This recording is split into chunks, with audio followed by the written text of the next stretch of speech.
Dilaporkan 3 drone bermuatan bahan peledak menggempur wilayah strategis dalam 2 gelombang serangan pada Senin 14 Juli dan Selasa 15 Juli dini hari waktu setempat.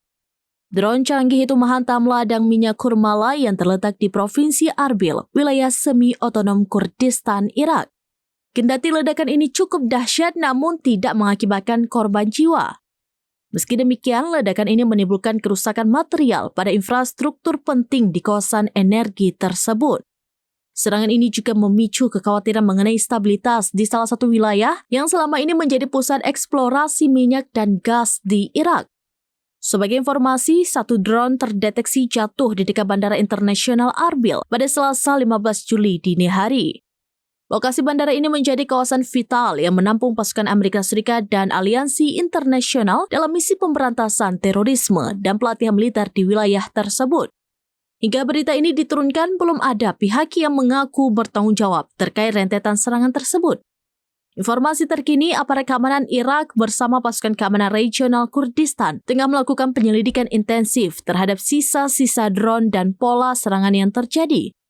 Selain itu, aparat juga memperketat penjagaan di area fasilitas vital, termasuk ladang minyak dan pusat militer internasional di wilayah tersebut.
Download Tribun X sekarang, menghadirkan lokal menjadi Indonesia.